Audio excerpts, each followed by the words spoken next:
The electoral clock has even started ticking long time before, perhaps the fastest, earliest that we have seen this happening since 1999. Yet accusations of premature campaigns are already heating up Nigeria's political space. Serap is now demanding that INEC step in, prosecute politicians breaking the rules, or face legal action itself.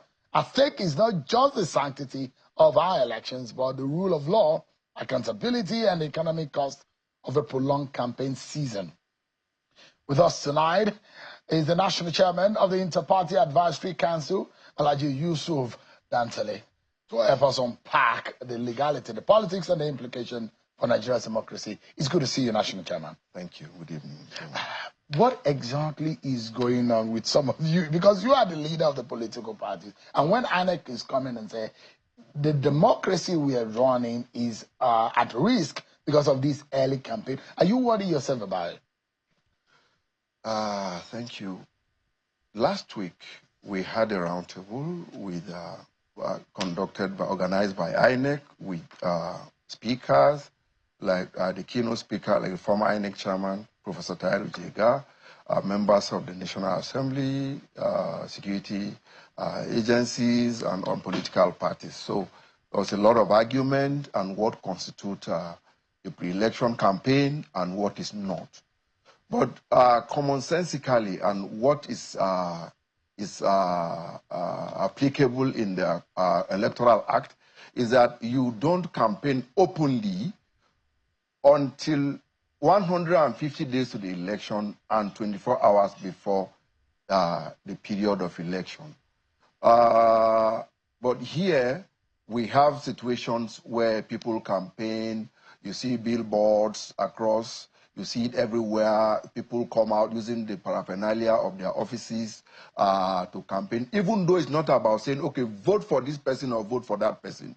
Then others will come and say, no, some of these things you are seeing, we are not the ones doing it. It's our supporters that are doing it.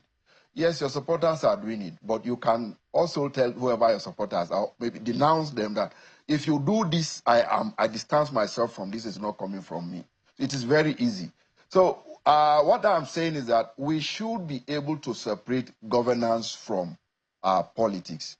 You see somebody 1 year into his administration of 4 years, people are already campaigning and bringing posters for. So it is an aberration, and I think we should be able to tame some of these things, because if in democracy, all competitors are expected to have a level playing ground, and that is why we say it is a free, fair, and credible elections. But where one individual or one political party or one group of persons are campaigning, they have taken advantage, okay, of their offices to campaign ahead of others. I think it is unfair, it is unjust, and it is not welcoming at all. You think that the playing field is not level? It's not level, of course. Is it INEC's fault, or the government's fault, or the opposition? Whose fault is it that the playing field is not level? It is the political class. It is the politician. You see, INEC personnel are appointed by somebody, from the chairman of the INEC to the commissioners of INEC. What INEC did for me last week is, look, our hands are tied. Come and help us look at this thing. But I don't agree that where are we? INEC's hands are tied. I'm not done. No. Yeah, I understand that's where I'm going to. Yeah. Because there were several positions. Because the positions are what exactly constitutes a pre-election campaign. Because the campaign is when you say, okay, vote for this person, vote for that person. But here, this argument is that, no, it's just the pictures that are there. But nobody is saying vote and or don't vote. So the law is not clear on exactly what constitutes that thing. So some of what there, at the end of the day, what the resolution is about, since the Electoral Act, we're in the process of amending the Constitution and the Electoral Act, it should be explicitly clear what constitutes a pre-election campaign. But Chairman, here is it. You live in Abuja, sir. In the entrance into Abuja, just about when you're coming from the airport and when you are exiting from the express, there are two big billboards that you will see with Mr. President. I'm an idea to mention names right now because there are other political parties that may be involved. And I said the other time when the INA person was on the program to say, look, the ones that we see, we can say. There are pictures of the president and 2027 written beside it. That is clear enough. And when you say that you do not see, Nigerians are not stupid, Nigerians are not blind. I'm very sure that you can see. As the IPAC chairman, don't you see that billboard when you're coming this time? It is not even the entrance. Even on the street, as you are coming on the road too, it's on the expressway. And I guess those who are doing that are embarrassing the political party and embarrassing the president himself. I have always said it, and I will continue to say it. His Excellency Ahmed Bola Tinubu Asiwaju is a Democrat. He's one person that historically, we know he fought for democracy in Nigeria. So we are saying that some of those things that you think or you feel that they were wrong that time, even if you are not the one doing it and it's vicariously being done, in your name you should be able to say, no, don't do this, I am not part of this. Because sincerely, I see it as an aberration that 2 years or less than 2 years into an administration, people are already campaigning. Early 2025. Yes. Those ones were erected. So, it is not a welcome development. Campaign. What you do for the people. Your administration will speak for you to come. It is not, the billboard does not speak. But what you do, Nigerians are feeling what you do. Your constituencies are feeling what you do. That is enough campaign for you, and not the billboard and the posters that are pasted all around. As a body of the body that organizes of these political parties, do you have an avenue where you talk to each other? And share notes in all of this, but because we are going into a very critical elections, and I think that the intensity of some of the narratives that we are hearing over the last month would tell us naturally what this election portends, and we're seeing a lot of activities. Do you share note? Do you have a sense of what is causing this kind of tension that we're already seeing ahead 2 years before an election? Thank you, Mr. Sheung. I will always reiterate this. Why do we seek political office in Nigeria? It's very unfortunate that most of us that seek political office are not doing this because we want to serve the people, but because we have made it business that we want to live and die in it. So until we are able to begin to see or go to serve the people or seek political office because we want to serve rather than going to make money, then these things will continue. The enumeration, when you were talking about the request or the campaign about increasing the salaries and allowances or remuneration of political office holders, it's embarrassing. It's a national embarrassment. What Nigerians are going through today, and then first, we don't even know exactly what the salaries and allowances of the current political office holders are. So now you want to increase the same thing that we don't even know exactly what it is. Recently, there were arguments in the National Assembly when some senators come out to say, okay, we take-home pay is about 1.2, 1.3, but the senator came out and said, no, I take home about 20 million every month. This is different from other allowances. This is different from constituency project and all that. Nigeria is going through a lot. Today, we have the power. Now we look at some people, some of those who were in power yesterday. Today, they are seeking to come back to power using other languages or other slogans.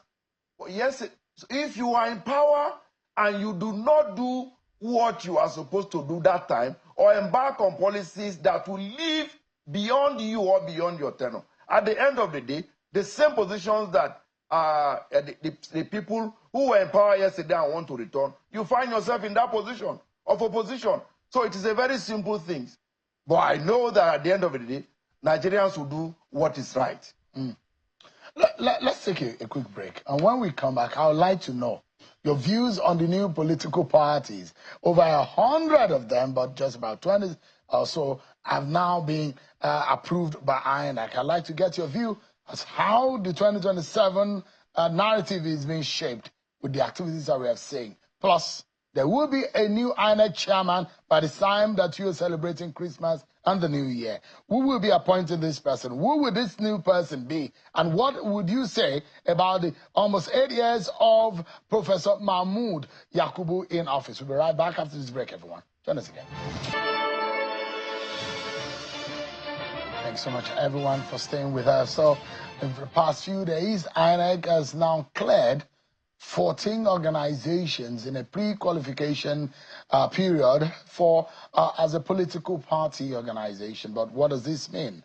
With the existing political parties we have on the ground, the coalition that we're saying, and those who are agitating that the space has to be broadened and we need to see more participation. Let me ask the IPAC National Chairman, Mr. Yusuf Dantali, who has been speaking with us.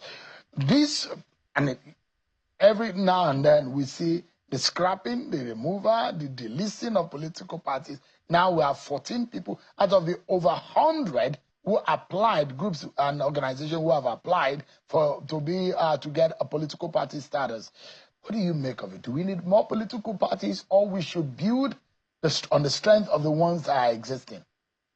For everything, there are advantages and disadvantages. Nigeria, the population of Nigeria today is above 200 million, or maybe 300. We don't know exactly what the population of this country is. And there are agitations too that more states to be created. And then people feel that, okay, with more political parties registered, it will open doors for people to aspire to become what they want. Okay, that will reduce, at least to make them face the challenges of restrictions in getting into political parties to get to what they want, or to contest election the way they want. That is one part. On the other part, we have been advocating political parties have not been able to operate on equal terms. Reason that with the withdrawal of subvention from the federal government now, political parties find it difficult to be able to undertake some of their activities, okay? But for those who are in government, are able to have access to government coffers, they do better than those who do not have access to government coffers. But we are saying that, okay, political parties, government should restore, the National Assembly should restore subvention by being given to political parties. So if the subvention is being restored at the end of the day, the larger the number of the political parties, the more difficult it will be to manage the party. So this is what it is on both sides. So how do you then get a level playing field such that the party in government and those who are not in government will have equal access to funding, to assets, to facilities, even to media visibility? Everything. Yeah. Yes. But with this number, it will be a difficult thing to do. But we have been advocating for some of these things. And I go back to the days of long ballot paper. Yes. There's something I forgot to say. We know when we talk about the pre-election, the early campaign, INEC is saddled with the responsibility of evaluating and ascertaining exactly what is spent by auditing the spending or election spending. But with the pre-election camp as it is, this early campaign, it will be difficult for INEC to track the spending of politicians because you don't even know where to start from, since the law only recognize 150 days to the election. And I don't think every political party in Nigeria should focus on contesting for presidential election. In some other climes, there are political parties that the only thing from time immemorial, they've taken a particular local government or a particular region of a state, and they've dominated it. Yep. And they are not known at the national level in some countries. Yes. And I think that the ability of you being able to hold your own in your own ideology in the areas that are in fact in this country, we've seen it in the past, the political parties are actually designed alongside the belief system of some group of people. So, I mean, maybe that will help, don't you? It will help tremendously. But for that to take effect and be better for us, until we scrap State Independent Electoral Commission, so that we'll now have real conduct of election, that there will be votes that will count. If not, it will be difficult to have such. Yeah. Or we improve the standard. That is, if INEC doesn't take over the conduct of local government election, we improve it in a way that there will be real conduct of election. All right. I like that. We're totally out of time. I actually wanted to know what your views are on who will be the next INEC chairman. Maybe we'll have another time to discuss that. It's okay. It's all right. Alhaji Yusuf Dantale is a national chairman of Interparty Advisory Council. Thank you, as always, for coming on the program. You're welcome. I appreciate it. That's our show for today, everyone. Many thanks for watching. I'm Sean Kimale. God bless Nigeria.